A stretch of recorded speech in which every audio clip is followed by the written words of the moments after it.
After playing nothing but Mario Kart 8 Deluxe, or just Mario Kart 8 in general for the last 10 years, we're finally getting a new series in the Mario Kart series with Mario Kart World. When it comes to this game though, there's many things that they added or changed that I feel could change the Mario Kart series forever. Because of that, today I wanted to go over how Mario Kart World will change the Mario Kart series forever. I'm the biggest nub on YouTube, Christendo, and if you enjoyed this video, make sure you like it and subscribe to the channel as it helps me out a ton. Last video, we got a total of 3 new subscribers to the channel, so let's see if we could top that with this video. While you're at it, if you want to talk to me and others about all things Nintendo, consider joining the ChrisCore Discord server. The link is down in the description. Now let's get into the first reason as to why Mario Kart World will change Mario Kart, this being the racer count going from 8 or 12 to a whole 24 characters. When we compared the racer size of Mario Kart World to say Mario Kart Deluxe, the amount of racers has obviously doubled because we go from 12 racers to 24 racers. This may not be a huge thing, but like at the same time, it's like one of the biggest changes to the Mario Kart series forever, because even before going from 12 to 24 racers, the biggest increase in racer size was from 8 in Mario Kart DS and prior to 12 racers with Mario Kart Wii.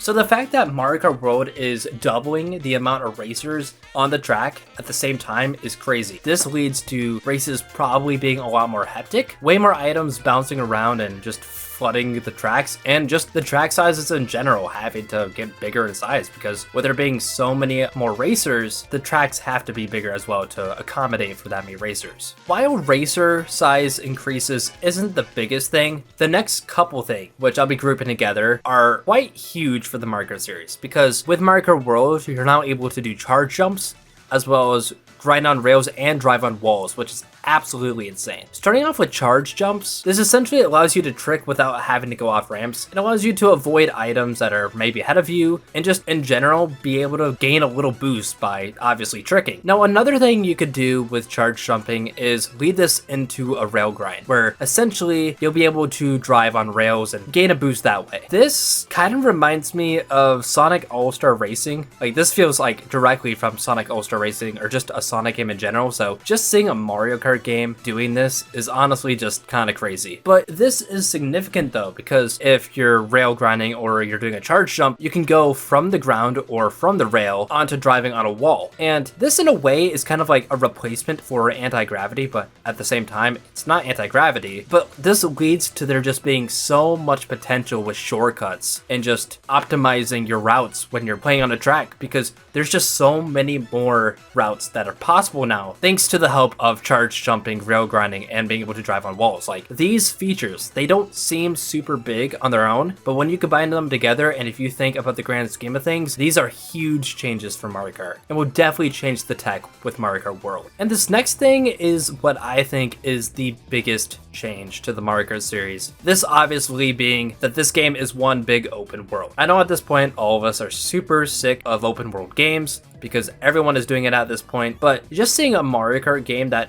takes place in an open world is honestly crazy. As of right now, there is no confirmed story mode, unfortunately, for this game. It seems to just be little missions around the map, but in the future, this could lead to a potential of many different possibilities, including, say, a story mode, or just other modes in general that revolve around this huge open map. Think about it. We could have Mario Kart Battle Royale at this point. But thanks to the game being an open world and everything being interconnected, this also allows for tracks to be connected, which, as of right now, I'm kind of on the fence about, because I don't know how fun the transitions from track to track are really going to be, but at the same time, it just is super sick that you could essentially drive from one track to another, and it's just all seamless. While I do see this as a potential to limiting the creativity in tracks in a way, but I wouldn't be too worried about creativity being lost, because when it comes to Mario Kart tracks, they always seem to take what they have and make something special with it. So because of that, I'm not super worried about that creativity being lost. Obviously, I'm sure there's many other reasons as to why Mario Kart World could change Mario Kart forever, but these are kind of the main things I wanted to talk about in this video. If there is any other other reasons as to why you feel like that this game could change the Mario Kart series, please let me know down in the comments, as I'm interested to see if there's anything I might have missed or just another perspective on this conversation in general. That's all I have for this video though, but if you want to see another video by me, there's a video on screen now where I go over games that need Nintendo Switch 2 editions, and I think you'll enjoy that. With that being said, I'm the biggest nub on YouTube, Cristendo, signing off, and as always, goodbye, Nub Nation.